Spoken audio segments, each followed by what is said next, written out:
Bismillah ar-Rahman ar-Rahim.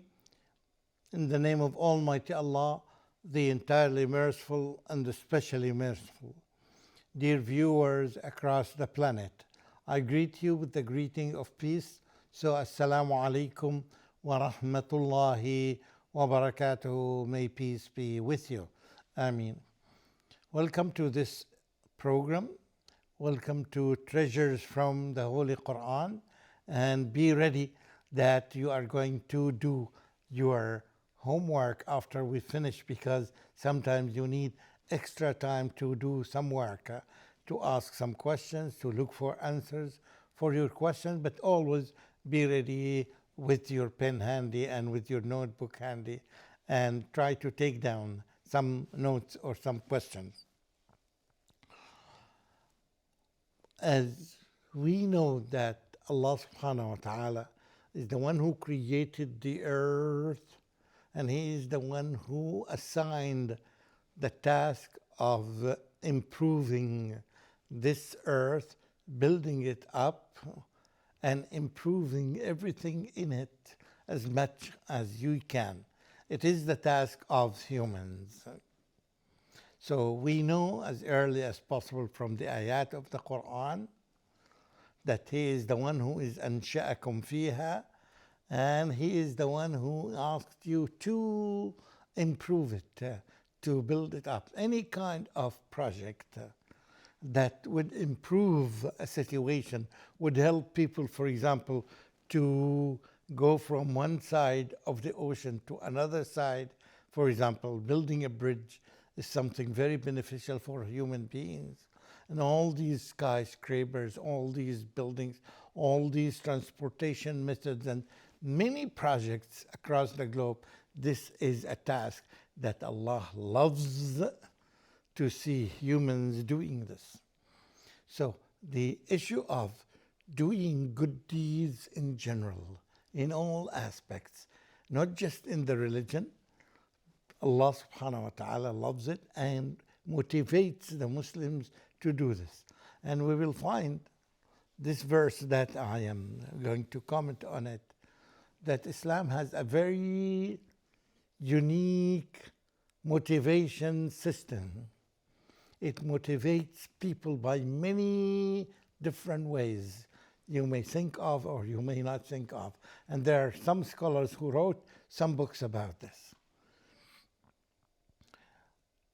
Anything that's positive, you are asked to give a hand in it, to work in it. So work, do your job, do a good job. All the time we are asked to do this throughout the entire book of Islam that represents this great religion for us. So Islam motivates us by different ways. Yet it has superior ways of motivating people, as we are going to see now after we deal with this verse number 105, chapter number 9. Again, 105, chapter number 9.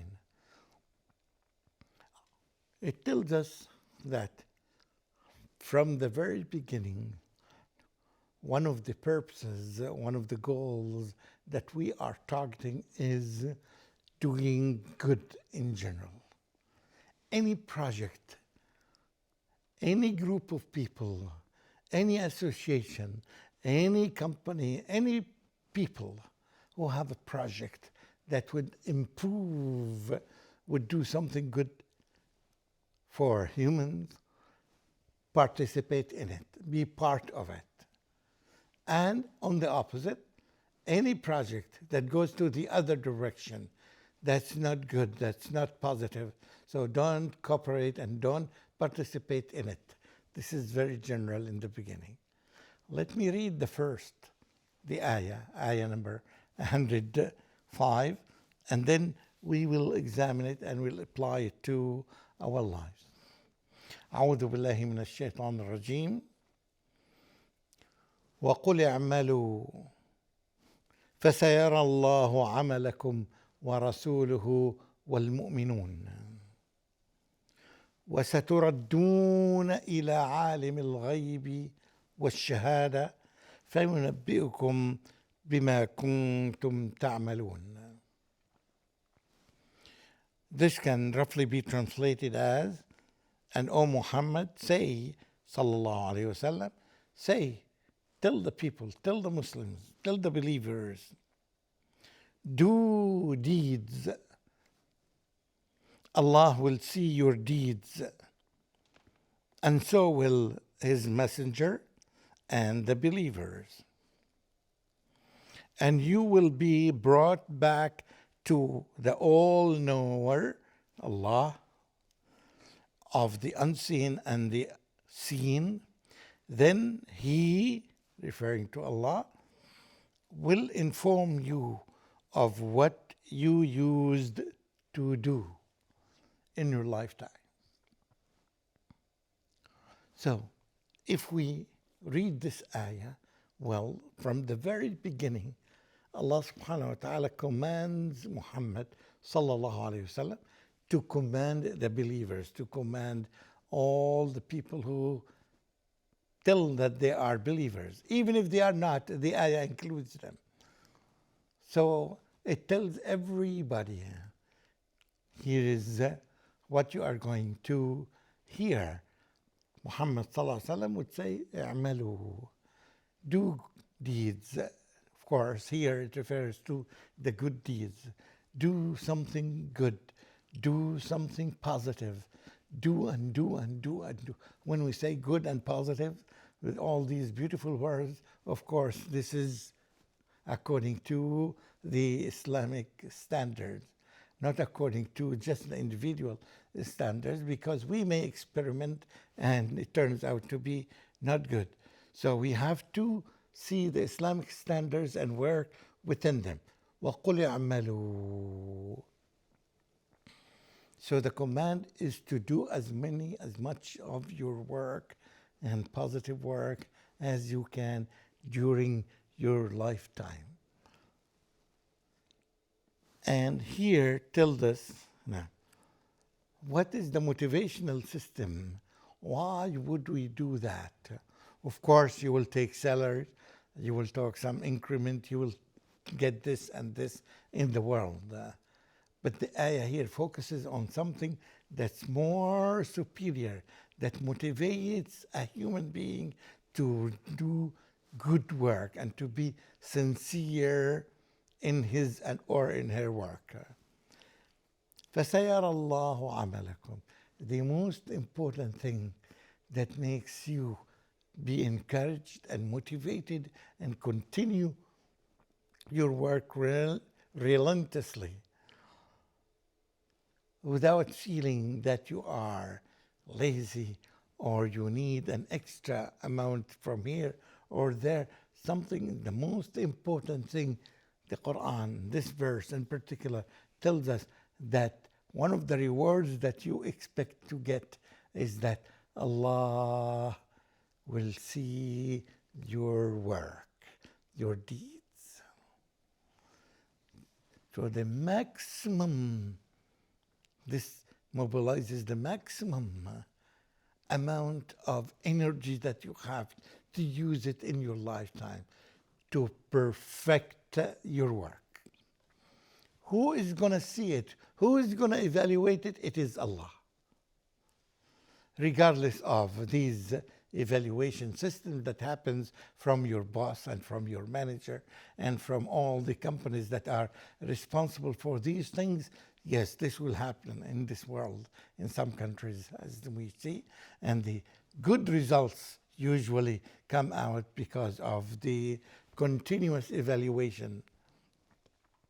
Yet, something that motivates people, particularly the believers, when they are fully aware that at the end Allah subhanahu wa ta'ala will see your work. And He is the only one who has the power of evaluating your work. And you know that Allah subhanahu wa ta'ala, among His qualities, among His attributes, the one who is al-adl, who is just and fair, and nobody is similar to Him. So you will take all the things, even if you were de-evaluated in this world, this will not happen. Because who is going to evaluate you? The creator of the entire universe. So it adds pride to your pride. It adds a lot of motivation to you because your work is going to be seen and witnessed by Almighty Allah. Not only by Almighty Allah, by His Messenger as well. Prophet Muhammad sallallahu alaihi wasallam is going to see your work. In other words, it's going to evaluate your words, and you are so proud now. The creator of the universe and the final messenger, the most beloved person to Allah subhanahu wa ta'ala is Muhammad sallallahu alayhi wa sallam, is going to evaluate your work. In addition to this, the entire believers, all the believers will see your work. Try to imagine that if you lived 500 years ago, you participated in a project, a charity work or any project, and you did some positive act in it, and you will be evaluated by Allah and by Muhammad sallallahu alaihi wasallam and by the believers. You become very happy that the good people that all the time you were expecting them to evaluate your work will be there to evaluate you. And then, let alone that, this will happen with any human being, whether you mean it or not. Any work that we do, it will be seen by Allah and His Messenger and the believers. And then you will go back to the all-knower, the one who knows all the tiny details of anything. He is Allahul Alim, Al-Alim. We said it before, that the most repetitive, the name of Allah subhanahu wa ta'ala that spreads out through the entire Quran is Al-Alim, the one who knows everything. The one who knows the seen and the unseen, refers to the Day of Judgment and whatever after that.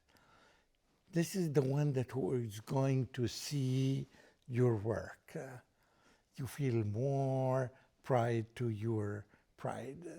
You become very proud that Allah subhanahu wa ta'ala will see your work. Then He will inform you. Allah subhanahu wa ta'ala will inform you of what you used to do. The one who is going to see your work and evaluate your work and judge your work is who is the all-knower, is Al-Ali. There is no way that anything that you have done will be missed. You will be misevaluated. This will never ever happen because Allah subhanahu wa ta'ala never ever makes a mistake. This is not a quality of Allah subhanahu wa ta'ala. This is not the quality of our Lord.